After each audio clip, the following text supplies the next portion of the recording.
The village of Santo Tomas was peaceful under the afternoon sun.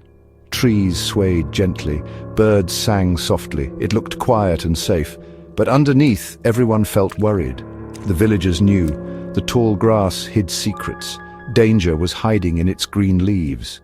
Maria, come back here. There are small creatures that live in the tall grass. Don't bother them. Maria, a 10-year-old girl, didn't listen. She wanted adventure. The wind whispering through the grass called to her. She wanted to know its secrets. Ailing Elena knew the stories. Stories whispered by the light of oil lamps. Stories of tricky spirits, creatures that wish only to be left alone. They were said to be small and ugly, with skin like the bark of a tree. They tricked people into the tall grass, never to be seen again. She had warned Maria many times, but curiosity, like a tempting song, often made Maria forget to be careful. Maria moved closer to the tall grass. Its green blades were taller than her, rustling softly. Something strange pulled her in. She took a hesitant step, then another. Soon the grass closed around her. The air felt heavy, smelling of damp earth and something else, something old and scary. Suddenly a snap sound blew through the fields. Maria had stepped on something. Thorns cut her ankle, making it bleed. She felt scared. She struggled to get free from the grass that held her. Suddenly the grass let her go. Maria fell back, holding her bleeding ankle. Tears ran down her face. That night, Maria couldn't sleep, dreaming of scary, shadowy figures. Her ankle hurt a lot. By morning, it looked bad. The skin around the cut was very red and hot. Maria was afraid. This wasn't just a normal hurt. This was the work of the Dwende. Days and nights passed. Maria got sicker and weaker. The fever was high, and she couldn't talk or laugh anymore. Lola Puring, the village healer, an old woman, came to help. She chanted over Maria's swollen ankle, her face serious, but nothing worked. Leah, the horse, the man-horse, he's watching me. Oh, my child, what have you done? This is something supernatural at work here. One evening, as it got dark and scary, a terrible scream broke the silence. The mother ran to Maria. Her daughter was twisting and turning on her mat, her eyes wide with fear. Lola Puring arrived, her face worried and anxious. The Tikbalang was a monster from nightmares, a scary being with the head and chest of a man and the body of a horse. Its eyes glowed and its laugh was said to make people crazy. Lola Puring believed that she had made the creature angry, and now it was haunting Maria.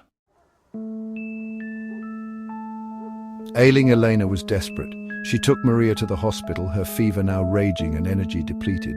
The journey felt endless, and every second was a battle against time. Doctors, looking worried, examined Maria. Their faces were grim and their voices hushed. They talked about infections and problems, but ailing Elena didn't understand their words. The medical jargon was a foreign language to her. Maria, Mama, what are those monsters doing at the hospital? What creatures? Maria Mom replied. She couldn't see what Maria saw, a creature lurking around the hospital. One night, as ailing Elena slept in the chair next to Maria's bed, a cold wind blew through the room. It was an eerie, unsettling chill.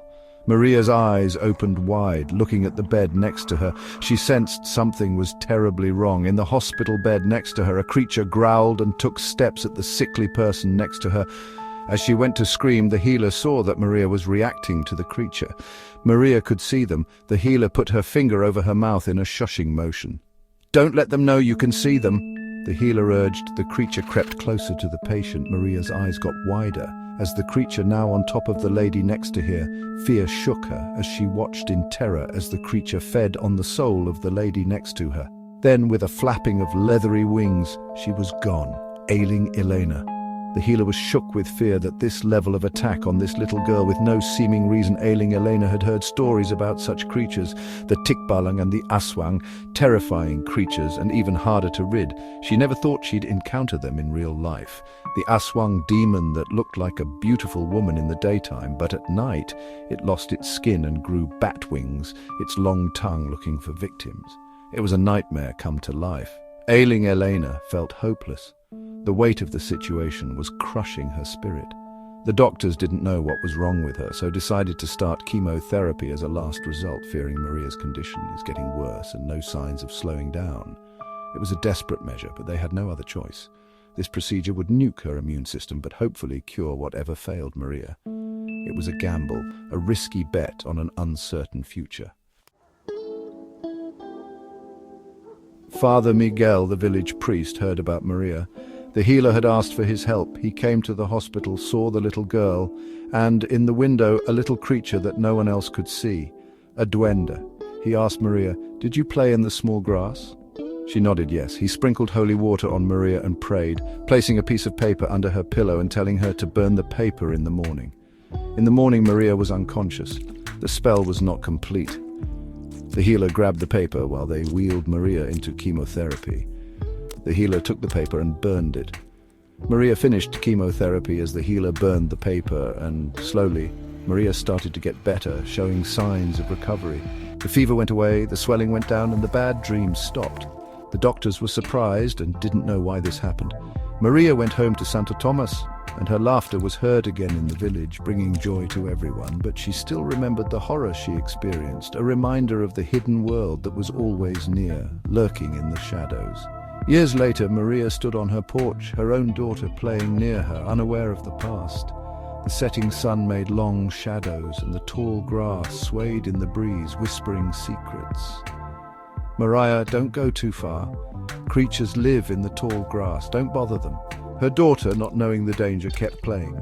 When she stepped on something sharp out of nowhere, she screamed, "There is something in the grass!"